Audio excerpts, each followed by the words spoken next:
Amados, quando eu me empenhava para escrever-lhes a respeito da salvação que temos em comum, senti que era necessário corresponder-me com vocês, para exortá-los a lutar pela fé, que uma vez por todas foi entregue aos santos.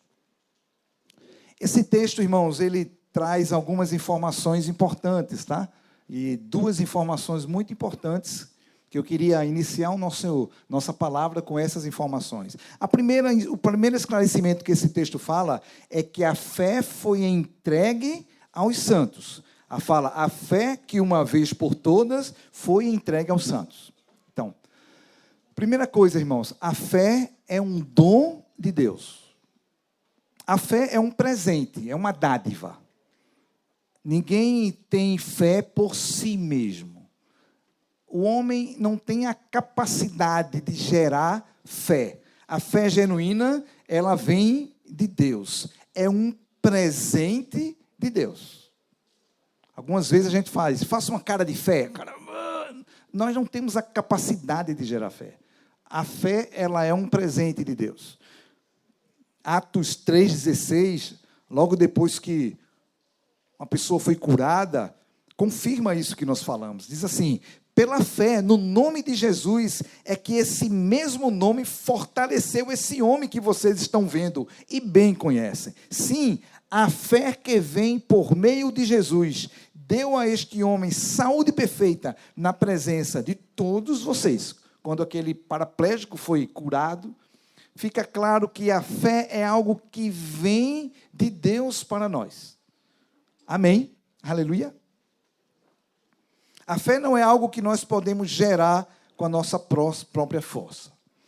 A segunda informação que esse texto de Judas fala, tá? Queria que colocasse novamente, é que fala que a primeira informação é que a fé, ela vem de Deus, é um presente, é uma dádiva de Deus, amém? A segunda informação importante é que nós precisamos lutar pela fé que nós recebemos. Se por um lado a fé, ela não vem de nós mesmos, se por um lado a fé era um presente de Deus, por outro lado, cabe a nós a responsabilidade de lutar pela fé que nós recebemos. É exatamente o que o texto fala. Lutar pela fé que uma vez por todas foi entregue aos santos. Então, são duas informações importantes para nós nesse início. Primeiro é saber que a fé, ela vem de Deus. É um presente de Deus. A segunda informação é que eu e você, nós precisamos lutar pela fé que nós recebemos. Eu não posso receber a fé e achar que, ok, muito obrigado, quero agradecer. Eu preciso lutar por essa fé. Texto muito conhecido nosso, 2 Timóteo 4:7. Eu acho que é o texto que mais se coloca em coroa de flores de enterro. A maioria dos enterros que eu vou, aí tem esse texto, é um texto muito precioso. Paulo escrevendo para Timóteo, depois de uma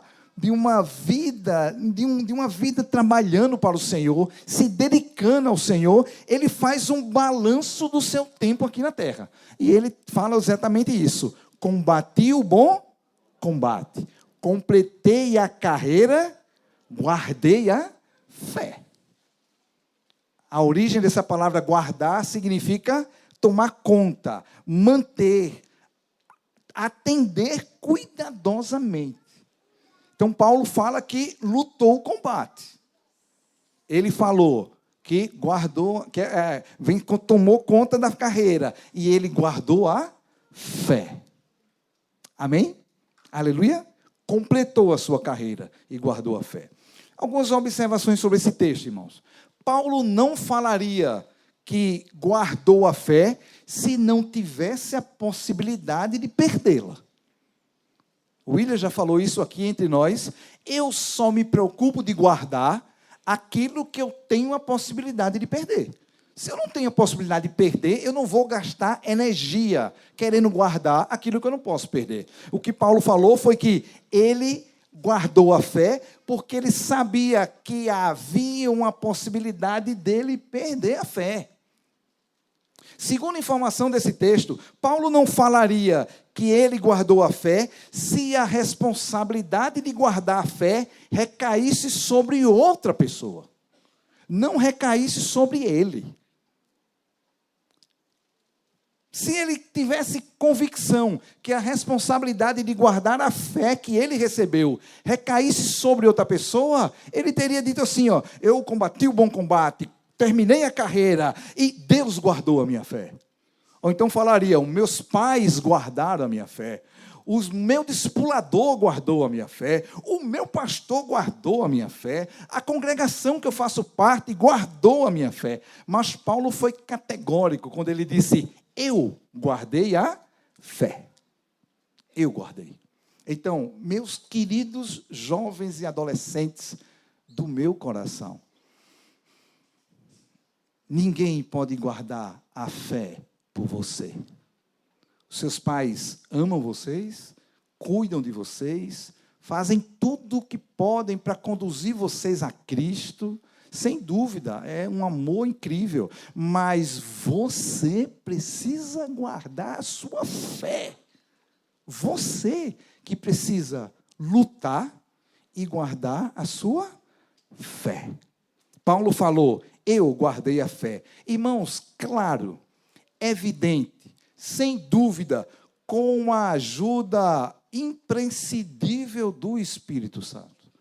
O Espírito Santo coopera conosco para que nós possamos guardar nossa fé. Isso não é no meu braço, mas recai sobre mim a responsabilidade de guardar a fé. Uma terceira colocação, irmãos. Paulo não falaria que guardou a fé se não fosse algo possível de ser feito. Se não fosse algo que ele tinha condições de fazer. Se não fosse algo plausível. Então, não estamos falando de uma obra do acaso. Não é uma obra do acaso. Eu entrego minha vida para Jesus, recebo a fé, e aí segura na mão de Deus e vai. Não é assim, irmãos. Como alguns equivocadamente pensam. Não é algo do acaso. Verdade, eu fui agraciado e por Deus e eu consegui guardar a minha fé. Oh, sorte sua, eu não tive a mesma sorte. Eu não fui agraciado por Deus, então eu não pude guardar a minha fé. Ah, é verdade, eu fui escolhido e eu pude guardar a minha fé. Oh, você é um sortudo. Eu não fui escolhido, então eu não posso guardar a minha fé. Isso é um puro engano, irmãos. Deus disponibilizou para mim, para você, para todos os homens e mulheres, ferramentas necessárias para que eu e você guardemos a nossa fé. Amém? Aleluia? Para mim e para você. Para lançarmos mão dos recursos de Deus, para que eu e você guardemos a nossa fé. Então, quero, no nome do Senhor Jesus, profetizar aqui, nessa tarde, quase noite, nessa tarde, que eu e você, amém? Aleluia? Que os nossos filhos naturais e na fé, que os nossos netos, os nossos bisnetos, aleluia? Eles irão combater o bom combate, amém? Irão completar a carreira e vão guardar a fé. Pode profetizar para quem está ao teu lado? Diga assim, ó. Preste atenção, eu quero profetizar sobre tua vida. Você vai guardar a fé. Amém? Diga, vai guardar. Diga assim, ninguém solta a mão de ninguém. Pega a mão dele assim, diz assim, não, solta ninguém. Ninguém solta a mão de ninguém. Vamos até o fim, falar que nem Paulo. Amém? Aleluia. Glória a Deus. Podemos progredir mais um pouquinho, tranquilo? Juntos? Podemos caminhar mais um pouquinho? Ninguém saiu aí, Dani? Fecha a porta aí, ninguém sai? Ninguém sai. Queridos, nesse processo de guardar a fé, nessa luta para que possamos guardar a nossa fé, precisamos atentar para algo que muitas vezes nós desconsideramos. É uma cadeia de ações que nós precisamos fazer para guardar a fé. Mas tem uma que muitas vezes nós desprezamos, que eu queria trazer hoje aqui, com muito temor diante do Senhor, para guardarmos a fé, irmãos. Precisamos atentar para a nossa consciência. A nossa consciência. O estado da nossa fé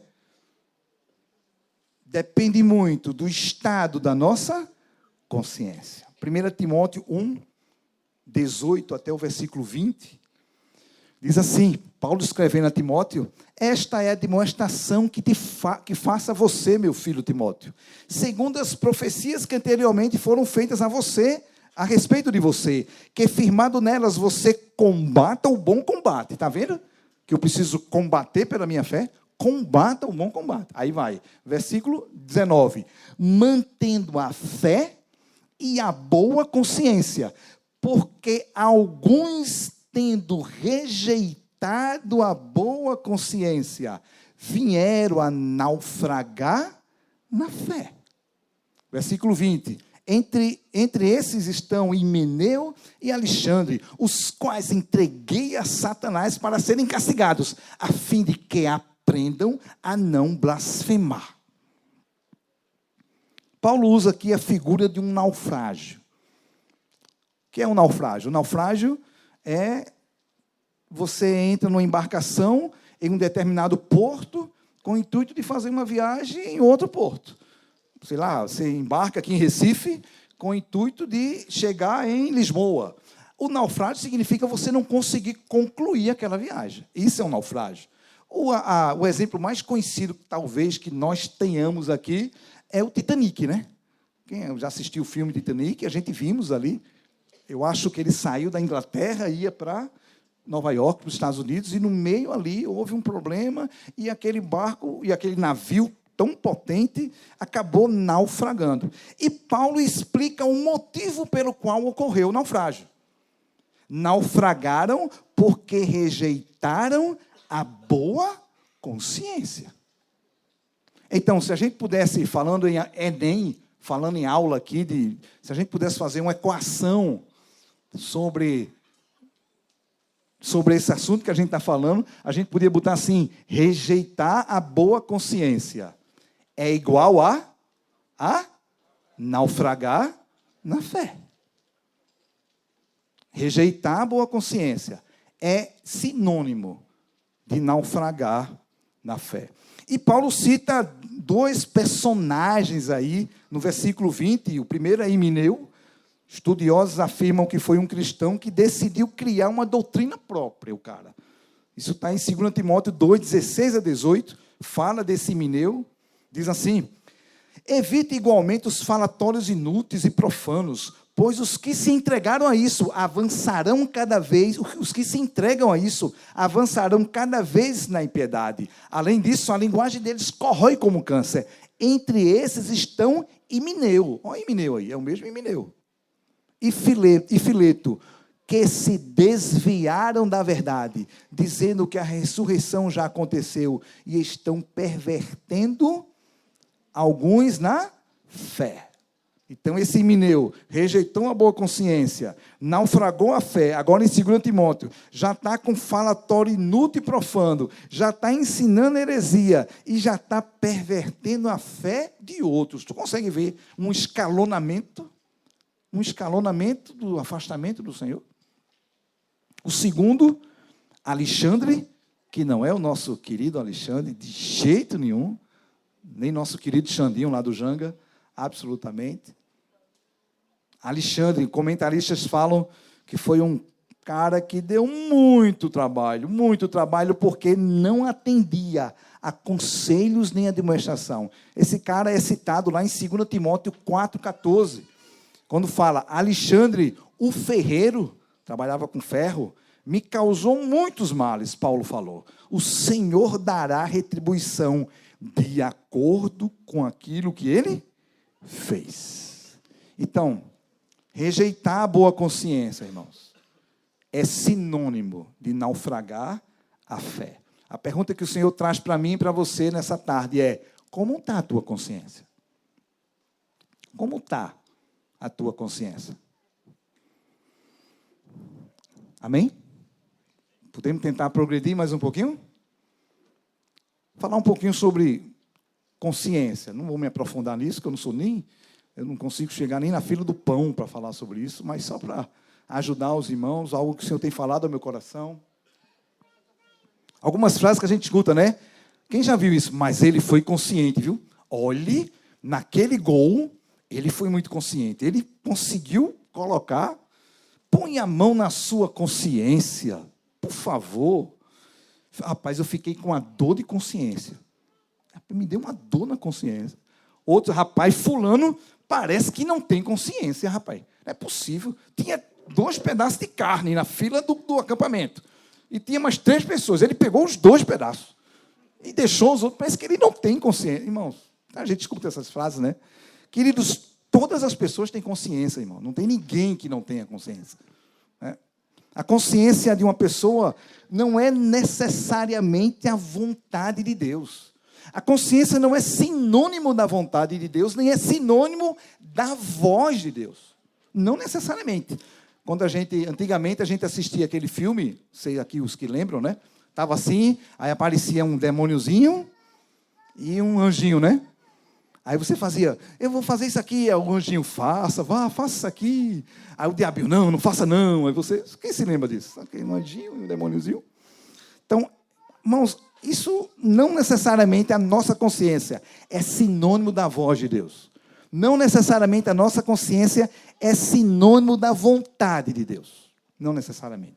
Irmãos, a nossa consciência, ela atua atrelada, alicerçada em um conjunto de valores e normas de comportamento que foram acumulados durante a nossa vida, que temos acolhido no nosso interior e decidimos pautar a nossa vida em cima dessas normas e desses valores. Obrigado, Davi.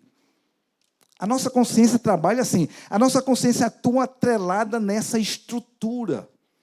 A nossa consciência atua atrelada nesse conjunto de valores e normas. É como se fosse um lastro, um fundamento, que a nossa consciência trabalha nessas normas e nesses padrões que foram estabelecidos por nós. Quando nós éramos criança, nós seguíamos os padrões do nosso pai.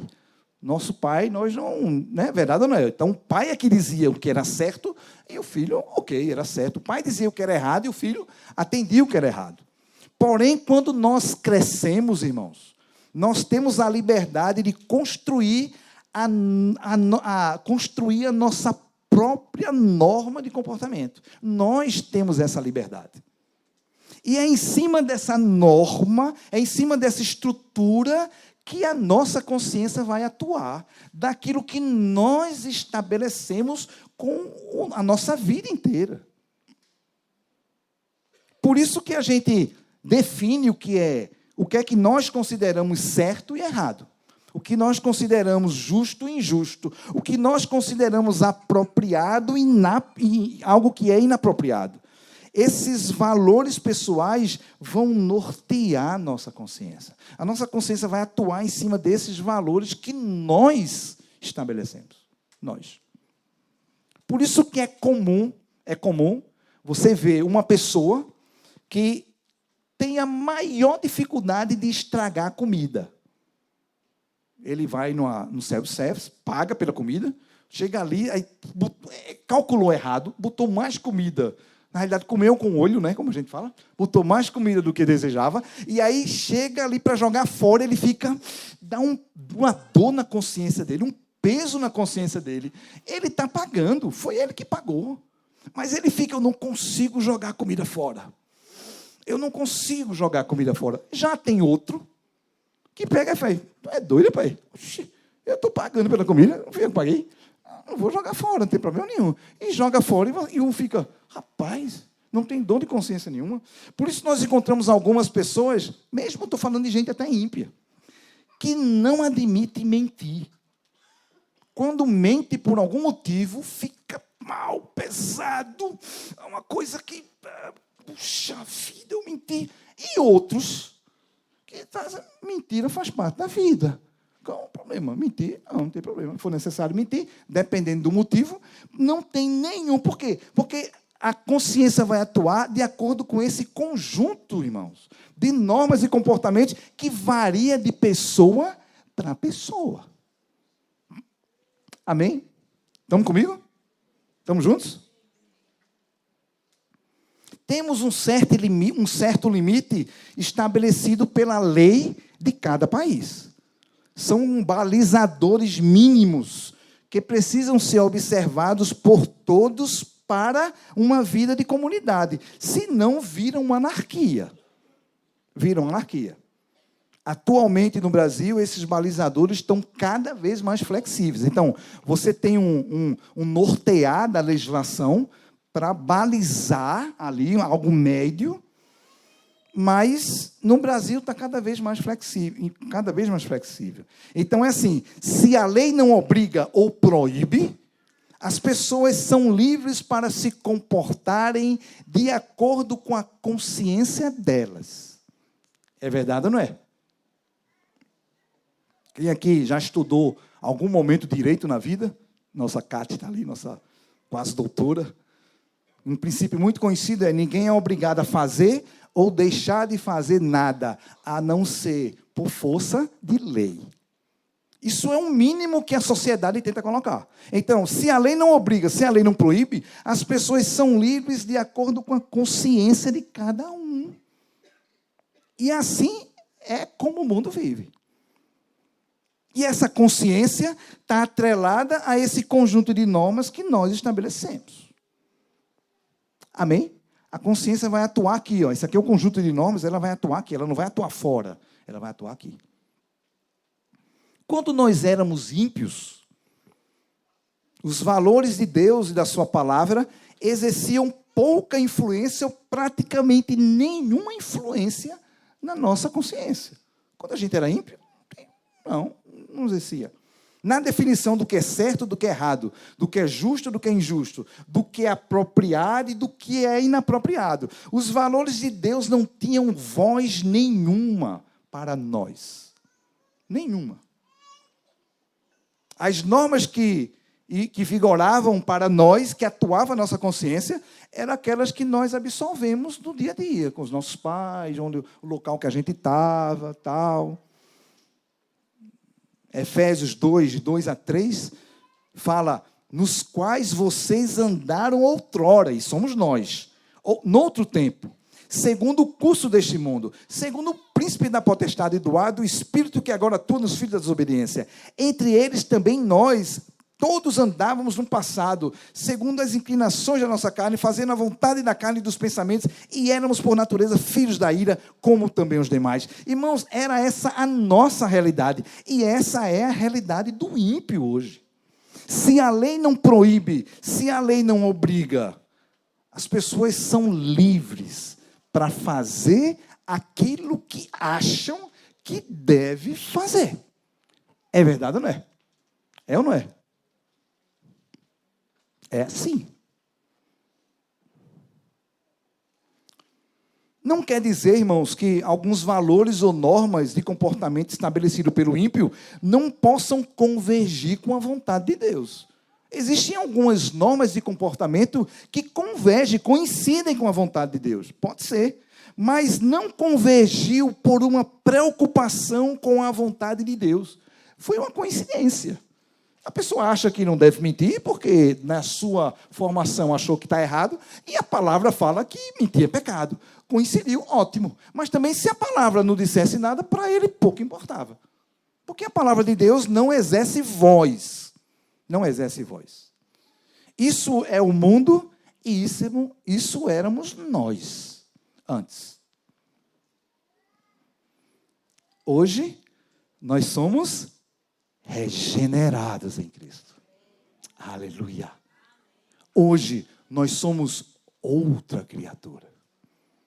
Os valores de Deus e da palavra, irmãos, fazem parte da nossa vida. Deus é a nossa vida.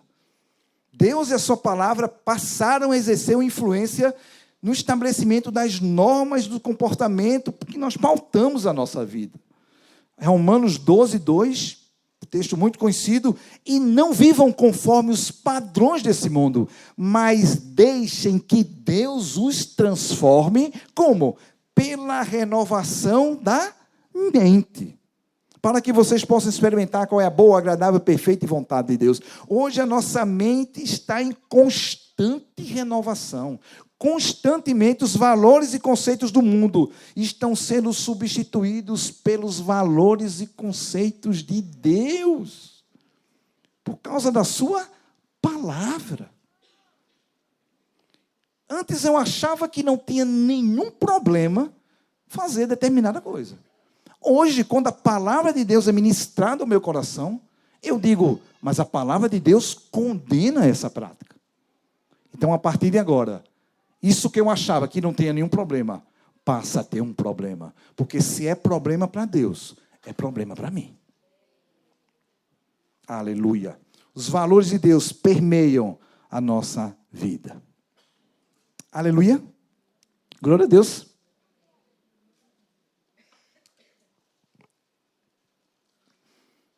Estamos juntos? Está confuso? Está confuso? Se tiver, a gente volta para o começo. Não, estou brincadeira, irmãos. Claro que não. Claro que não, brincadeira. Irmãos, quando uma pessoa, pelo Espírito Santo, entende a obra consumada de Cristo na cruz, descansa pela fé nessa obra, o Espírito Santo passa a habitar nessa pessoa, gera nela uma consciência purificada em relação à pena eterna que recairia da vida de pecado. Somos purificados da má consciência que trazíamos por causa da nossa postura de rebelião contra Deus. Todo mundo que tem uma postura de rebelião contra Deus traz em si uma má consciência. Todos.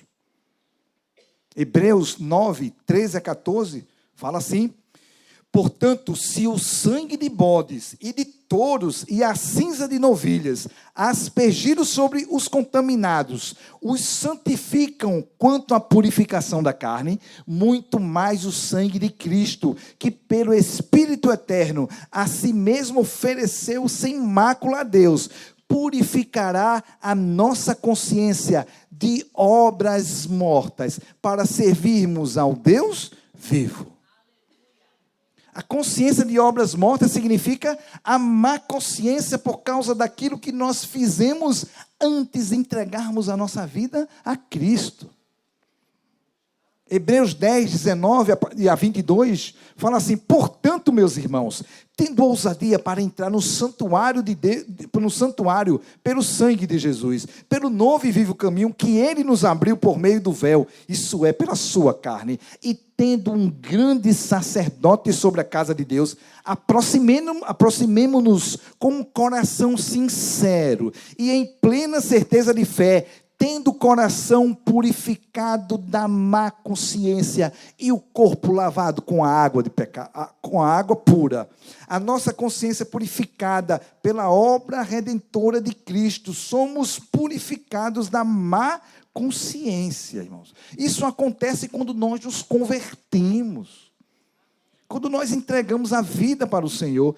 Irmãos, é a certeza da salvação. É a convicção que os teus pecados foram perdoados. É o sentimento de alívio. Quem passou por isso, irmãos? Quando você entrega a vida para Jesus, você faz... Meu Deus! Tinha uns que diziam, eu tenho vontade de voar. Eu parece que vou... Aquela carga, aquele peso que tínhamos por causa do pecado, isso tudo é desfeito em nossa vida. Não é uma emoção, um chorinho, um arrepio, é uma liberação de um peso. Aleluia. A gente não sabe explicar o que aconteceu. Eu já escutei irmão falando, olha, eu não sei o que aconteceu, eu só sei que aconteceu. Quem já sabe? Você sabe o que era. Como é que pode? Você se ajoelha com uma carga, muitas vezes, na conversão, e você se levanta. Meu Deus, eu nunca senti isso na minha vida. Nunca. Estou livre. Livre. Aleluia. Isso é o novo nascimento. Por isso que o nosso profeta aqui já cantou. É possível mudar e nascer de novo. É possível deixar as coisas lá de trás. É possível esquecer.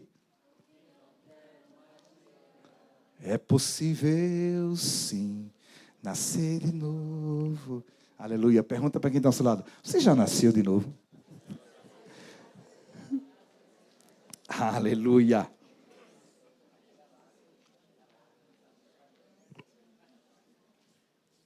Irmãos, assim nós temos a consciência purificada, a purificação da má consciência. Isso diz respeito à nossa posição em Cristo após o novo nascimento. Nós fomos transportados do império das trevas para o reino do Filho do seu amor. Muitas vezes o inimigo quer lançar dúvida no teu coração. Rapaz, tu não é convertido, não. Quer lançar dúvida. Irmãos, isso é uma mentira, irmãos. Precisamos dizer, isso é mentira. Eu nasci de novo. Por isso, algumas coisas que nós tolerávamos antigamente, irmãos, fazíamos sem nenhum peso na consciência. Quem lembra disso? Coisas que você fazia, hoje você se envergonha só de lembrar. É verdade, não é? Você fazia como se não tivesse nada, nenhum problema. Qual o problema? Você está ali, não tem problema, não. Fazia. Qual o problema? Hoje, quando você se lembra, você faz, meu Deus, como é que eu tive coragem de fazer isso? Como é que eu tive coragem? Isso acontece, sabe por quê? Porque você se converteu. Porque você é uma nova criatura. Porque você passou pela porta do reino de Deus. Porque você nasceu de novo. Se você não tivesse nascido de novo, você não sentia nada. Você nasceu de novo. Aleluia. Agora, o Espírito Santo passa a exercer um papel importantíssimo na nossa consciência, nos capacitando a compreender, irmãos, o que é certo e errado, o que é justo e o que é injusto, o que é apropriado e o que é inapropriado, segundo Deus, na ótica de Deus, de acordo com Deus. Eu não preciso de uma lei, é Deus que ministra ao meu coração, fala ao meu coração. É o Espírito Santo atuando em harmonia com a nossa consciência. Romanos 9:1, Paulo escrevendo aos Romanos fala, digo a verdade em Cristo, não minto, e a minha consciência confirma isso por meio do Espírito Santo. Aleluia! O Espírito Santo trabalhando junto com a consciência. Junto, atrelado. Atrelado. Aleluia! Amém? Quem nasceu de novo? Quem recebeu a liberação. Aleluia, Senhor. Quem lembra o alívio que teve? Tu consegue lembrar? E vai, eu não acredito. Glória a Deus. Glória a Deus. Aleluia. Mas, porém, contudo, entretanto, todavia, faltou alguma coisa, teacher? Hã? Falou? Depois tem a língua portuguesa já acrescentou mais alguma? Irmãos, agora, mesmo convertido, irmãos, nós ainda estamos propensos a pecar. É verdade ou não é? Ou, olha, aí ainda falta a consciência purificada, vai chegar. Ainda não. Agora, mesmo convertido, irmãos, nós estamos propensos a pecar. Um discípulo com a consciência purificada, por ter passado pela experiência do novo nascimento, pode perder a boa consciência ao permitir que o pecado entre e permaneça na sua vida. Mesmo convertido. 1 Timóteo 1,5 fala, o objetivo dessa demonstração é o amor que procede de um coração puro e de uma boa consciência e de uma fé sem hipocrisia. 1 Timóteo 1,3,9 fala, conservando o mistério da fé com a consciência limpa. Irmãos, aqui não está falando da minha da minha situação, da minha posição em Cristo. Aqui está falando da minha situação, na minha caminhada com Cristo. Somos convertidos, nascemos de novo, fomos marcados por Cristo, abandonamos a velha maneira de viver, amamos a Deus, amamos o nosso irmão, mas quando pecamos, a nossa consciência muda. Muda. Não a consciência do peso, não é um peso na consciência em virtude dos pecados antes da conversão. E nesse estamos livres, mas é o peso na consciência em virtude dos pecados durante a nossa caminhada. Quando pecamos, a nossa consciência muda. Acontece com você, ou só eu peco? Você peca? Ou não peca? Todos nós pecamos. Sabemos hoje a vontade de Deus, irmãos. Quando fazemos algo contrário à vontade de Deus, a consciência hoje que sofre a influência do Espírito Santo chama a atenção. Se é uma consciência saudável, ela avisa, acende uma luz vermelha. O que tu fizeste está errado. O que fizeste não agradou a Deus. Ninguém viu, ninguém sabe, mas a consciência acusa. É verdade ou não é? Acusa. Temos um peso. Posso fazer que não estou ouvindo. Posso não dar atenção. Mas a consciência segue alertando. O que tu fizeste está errado. Vem para a luz. Pede perdão. Confessa o teu pecado. O que nós iremos fazer, irmãos? Precisamos atender a voz do Espírito Santo através da nossa consciência. Não podemos ficar indiferentes. Não podemos nos esconder atrás de desculpas. Precisamos atender o chamado da nossa consciência. Ela existe. O Espírito Santo está nela para isso. Para isso. Conta uma história. Eu não vou saber muito detalhes, porque eu vi numa pregação de um irmão ministrando, muito preciosa, que houve um acidente de avião, uma companhia, inclusive, eu acho que até espanhola, e quando houve um acidente de avião, caiu, morreu todo mundo, aquela história. Quando o pessoal do resgate foi recuperar a caixa preta, que é vermelha, né?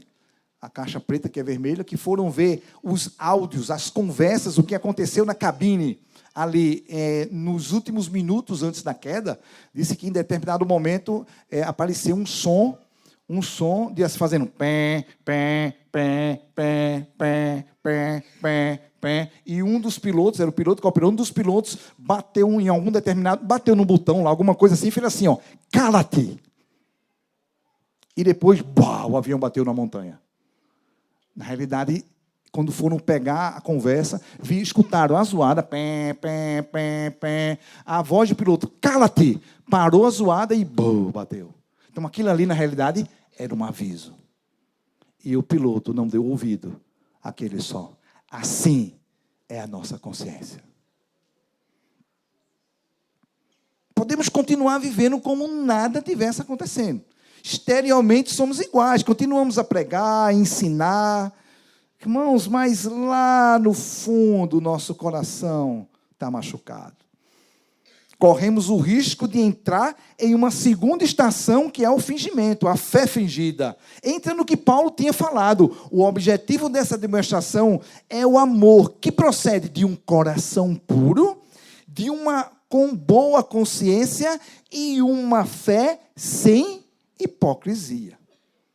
Não atender o clamor da nossa consciência nos leva a exercer uma fé fingida. Aparentemente está tudo ok. Ninguém sabe de nada.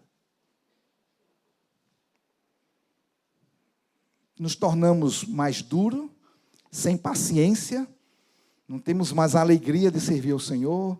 A rotina religiosa vai tomando conta de nós, já não choramos, já não temos tempo para a presença do Senhor, os afazeres diários nos sufocam, a intimidade com o Senhor sumiu, muitas vezes nos mergulhamos no trabalho, no estudo, em alguma atividade física, que não tem nenhum problema. As reclamações, murmurações ganham espaço, perdemos o coração de criança, irmãos. Até agora não abandonamos o Senhor. Isso é algo incogitável. Nunca iremos abandonar o Senhor, dizemos nós. É algo incogitável, nem pensamos. Só estamos mais quietos. Estamos só cuidando um pouco mais da nossa vida. Precisamos estar atentos à voz da nossa consciência. Amém. Não despreza a tua consciência em Deus. Não despreza. A palavra fala que alguns que têm a consciência cauterizada. 1 Timóteo 4, 1 e 2. Ora, o Espírito afirma expressamente que nos últimos tempos alguns apostatarão a fé por obedecerem a espíritos enganadores e a ensino de demônios, pela hipocrisia dos que falam mentiras e que têm a consciência cauterizada. Consciência cauterizada é aquela consciência que perdeu a sua função. Perdeu a sua função. Está cauterizado, está cicatrizado. Perdeu a capacidade de enxergar na ótica de Deus, irmãos. Não importa, ou pouco importa, o que a palavra de Deus fala sobre o tema. O que importa é aquilo que eu acho que deve ser.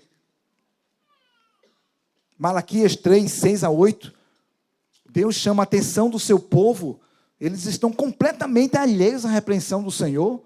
Fala assim, porque eu, o Senhor, não mudo. Por isso vós, ó filho de Jacó, não sois consumidos. Desde os dias em que vossos pais vos desviastes dos meus estatutos e não os guardaste, tornai-vos para mim, e eu me tornarei para vós outros, diz o Senhor dos exércitos. Mas vocês dizem, em que havemos de tornar?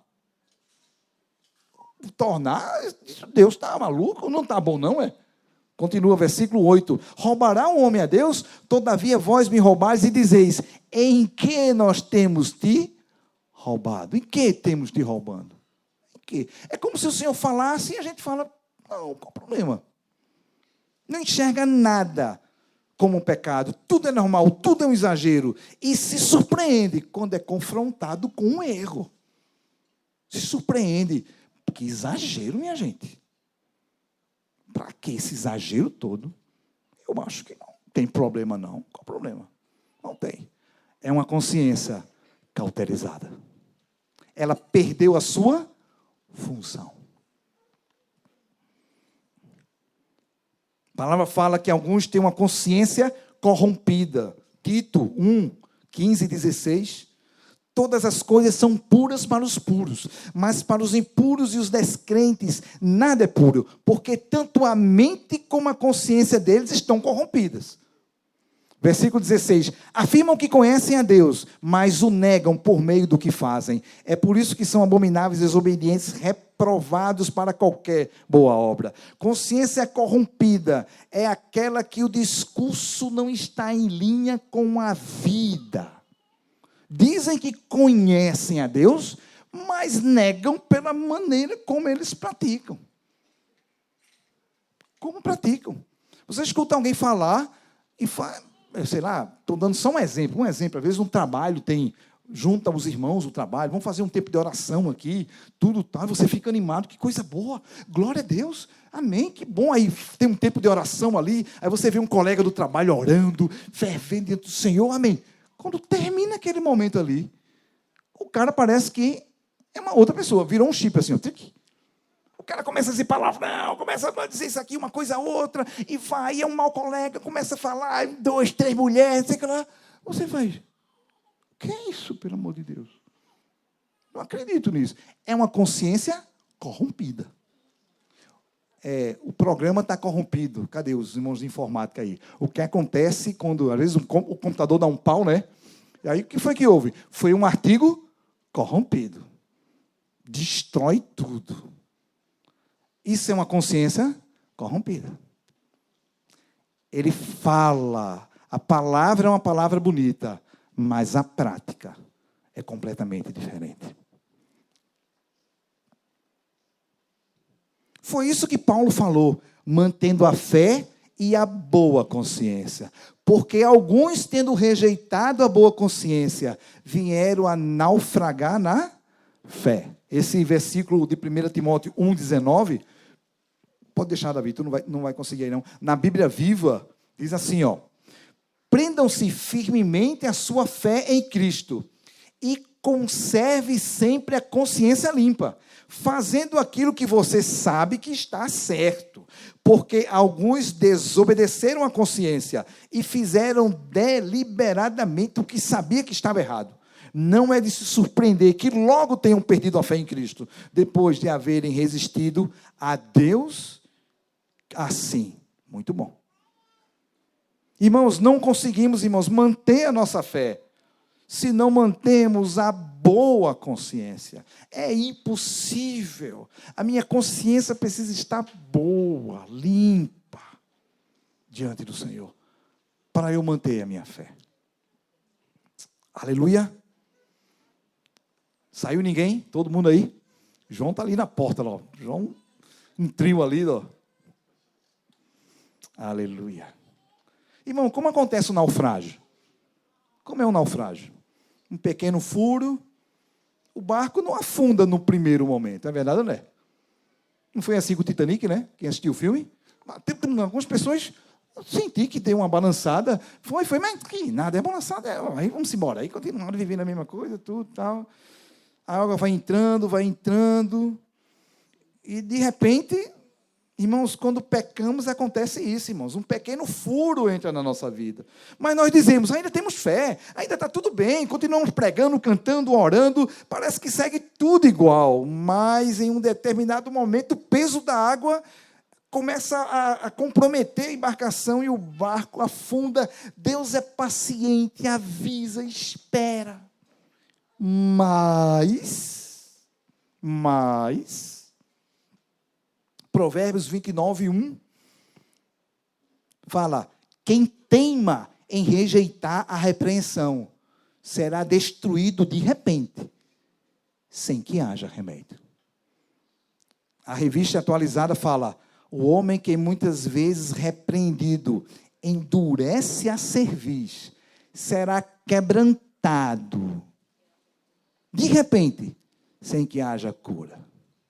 Tem uma versão que fala: será abatido. Irmão, não quero fazer terrorismo não, irmãos. Rapaz, hoje foi pau, bicho. O William começou um encontro falando de alegria, de vamos nos alegrar. Foi só uma pegadinha, foi só para a gente ficar ali, tranquilo, tal. Que aí depois está indo passando a... Irmão, não é de jeito nenhum, irmãos. Mas precisamos atentar para a nossa consciência. Não podemos brincar, irmãos, com a nossa consciência. Não podemos brincar. Paulo apresenta a sua postura em relação à voz da sua consciência. Atos 24:16.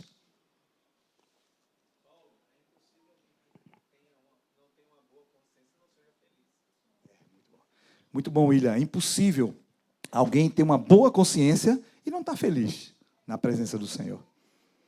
Atos 24:16. Por isso também me esforço por ter sempre uma consciência pura diante de Deus e dos homens. Há um esforço. Paulo fala: eu me esforço, eu faço algo, eu não fico parado, eu me mexo para sempre ter uma consciência boa diante de Deus, uma consciência pura diante de Deus e dos homens. Como é que é possível ter uma consciência boa diante de Deus, pura? Como permitir que a nossa consciência não se cauterize? Precisamos nos esforçar, irmãos. Há uma demanda, há um esforço. Não vai acontecer do nada. Precisamos prestar atenção, estar atento, irmãos, a esse assunto. Isso não pode ser uma coisa que entra no ouvido e sai do outro, não, irmãos. De jeito nenhum. De jeito nenhum. Precisamos estar atentos.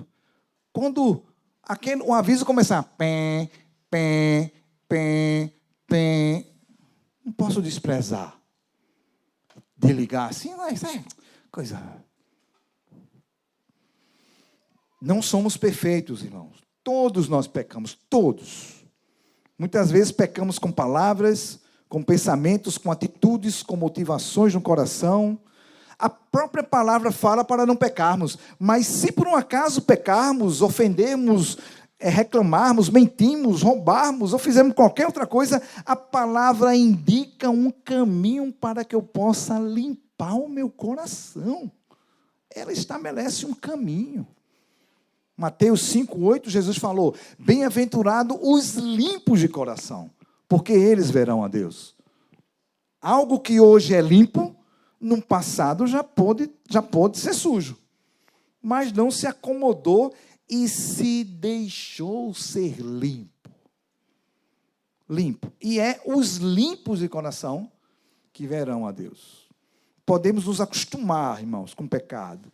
Precisamos levar a sério, atender o clamor da nossa consciência. Ao clamor da nossa consciência. Oh, Jesus. Tem uma música, há muitos anos atrás, não cantamos aqui, era no outro local que eu congregava quando eu era jovem, que eu nunca sempre achei muito confusa a música, que dizia assim: tropeça aqui, oi, cai acolá, mas de novo se levanta e começa a cantar. Eu fazia, pai, tropeça aqui. Mas eu acho que entre o tropeça aqui e o cai acolá, deve ter um arrependimento ali dentro do Senhor. Mas depois o cara quer dar. E ainda dizia: quem tem Jesus gosta de cantar, está sempre sorrindo, mesmo quando não dá. Quando não dá. Eu vou sorrir quando não dá, eu vou pedir ajuda, eu vou. Mas eu cantava essa música, porque achava ela animada, tudo.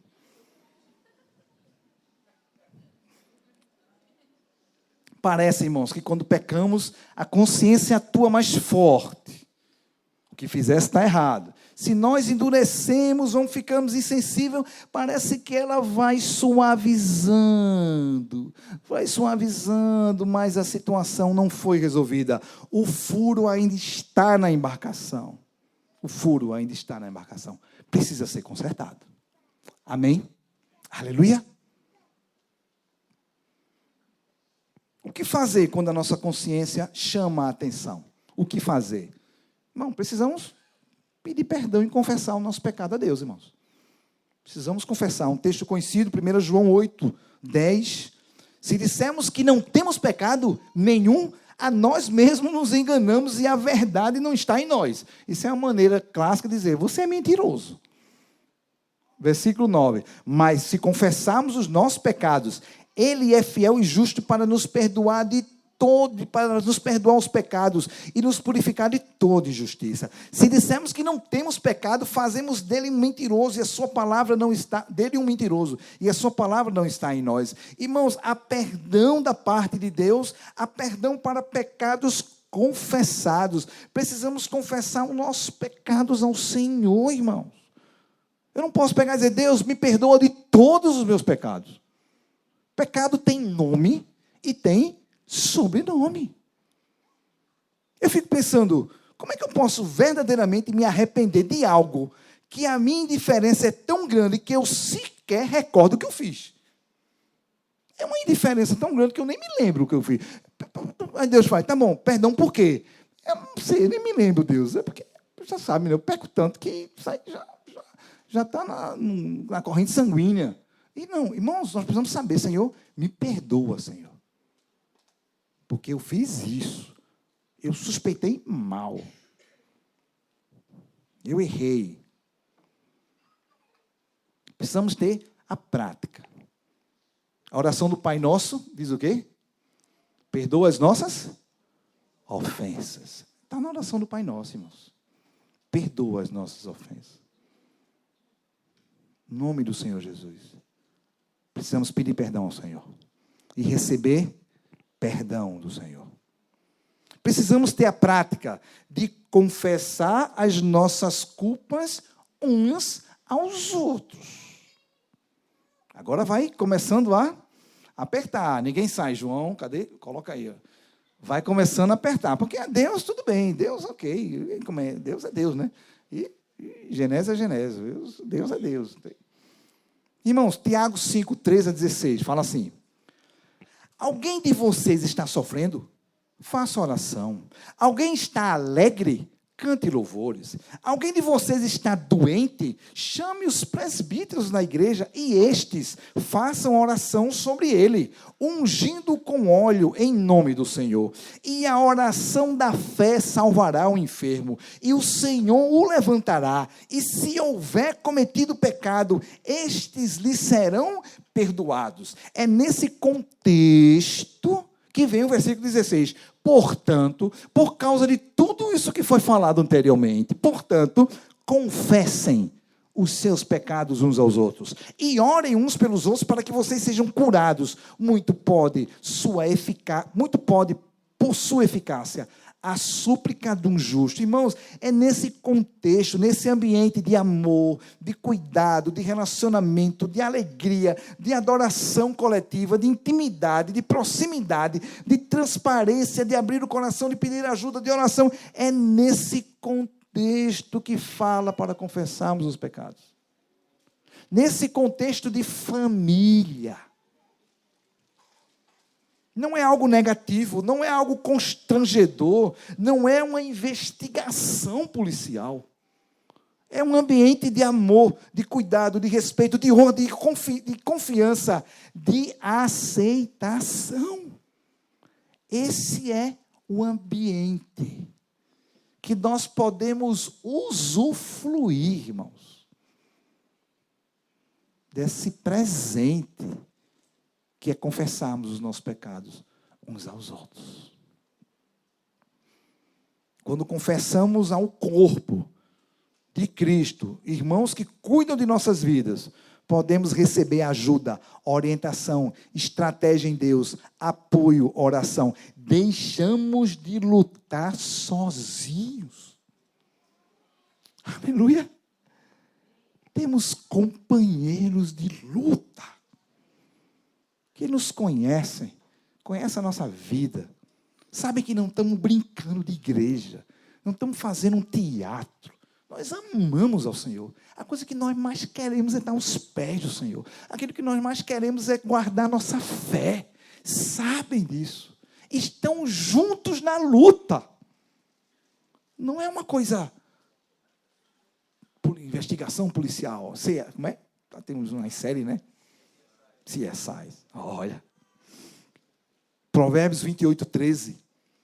O que encobre as suas transgressões jamais prosperará, mas o que as confessa e deixa alcançará misericórdia. Uma pergunta só para constar, irmãos. Você acha que nós conseguimos encobrir algum pecado de Deus? Sinceramente, conseguimos. É possível Deus não ver alguma transgressão que eu cometi? É possível. Deus olha assim, eita, eu acho que agora ele foi tomar banho. Eita, Deus foi tomar banho. Então agora é a hora. Quando ele vai tomar banho, ele tira o óculos, e aí ele fica sem conseguir. Aí eu vou aproveitar, irmãos, de jeito nenhum. Não encobrimos de Deus, irmãos. Nós encobrimos das pessoas. E o que fala, o que encobre a transgressão, jamais prosperará. Jamais. Jamais prosperará. Mas não termina assim. Aleluia. Como é que termina? Mas o que confessa e deixa alcançará misericórdia. Nós somos os que confessamos e deixamos e alcançamos misericórdia do Senhor. Nós somos esses. Aleluia. Jó 31, 33 e 34.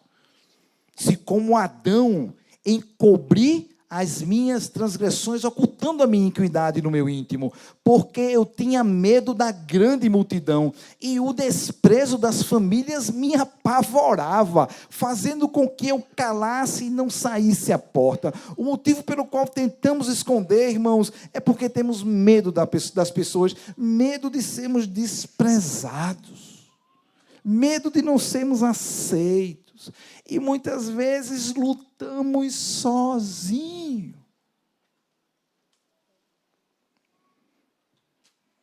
Não quero fazer nenhuma crítica, essa não é a intenção, tá? Está sendo gravado, né? A Igreja Católica tem um confessionário lá. É verdade ou não é? Você agenda, tem uma pessoa que vai, escuta, você sabe nem quem é, a pessoa não vê direito. Tá? O pessoal aqui que já participou daquela atividade ali. Irmãos, nós não precisamos disso, irmãos. Nós temos irmãos que nos amam. Nós temos amigos. Temos pessoas que nos conhecem, que nos acompanham, irmãos. Que conhecem as nossas lutas, irmãos. Que conhecem, precisamos usufruir desse benefício e arrancar toda mentira que o inimigo quer lançar. De que todo mundo vai saber, de que todo mundo vai saber. Precisamos, irmão. Aleluia. O inimigo tem prendido, irmãos, muitas pessoas, uma couraça de culpa e acusação, porque não tem usufruído desse recurso de Deus, que é a vida na luz, diante de Deus e dos homens. Precisamos lançar fora todo medo, vir para a luz, não rejeitar a nossa consciência. Amém? Aleluia? Glória a Deus. Glória a Deus, Jesus. É um presente do Senhor. Agora, Paulo, vou confessar para qualquer pessoa? Não, claro que não. Tenha um cuidado, tenha um discipulador. Os irmãos vão fazer a orientação, vão saber como fazer. Mas não sofre sozinho. Não luta só. Você não precisa lutar só. Não precisa. Você está em corpo, você está em família. Podemos juntos lutar uns com os outros.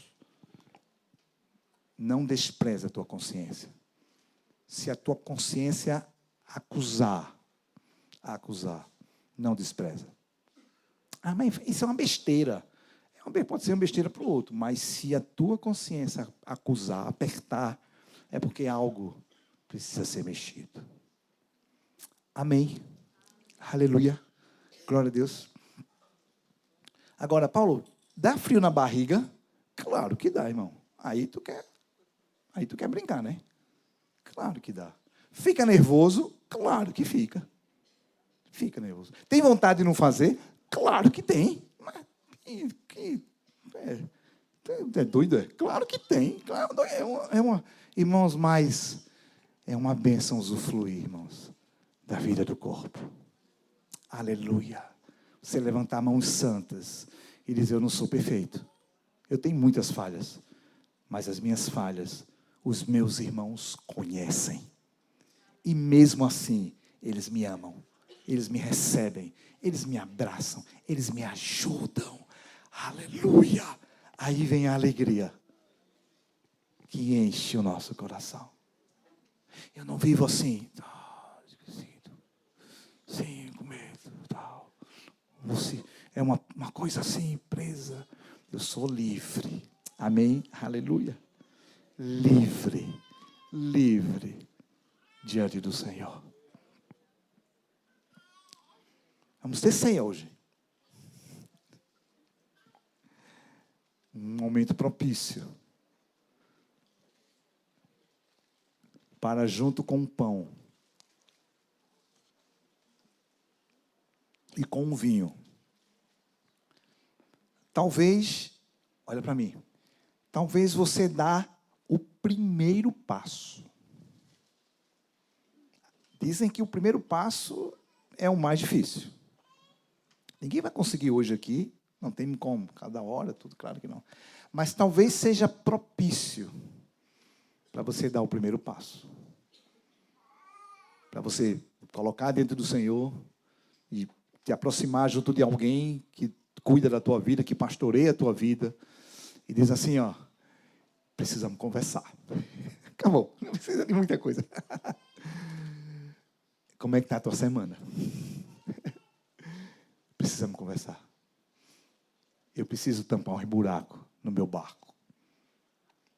Irmãos, e vai ser uma bênção, irmãos. Aleluia. Vai ser uma bênção. Então, quero animar você.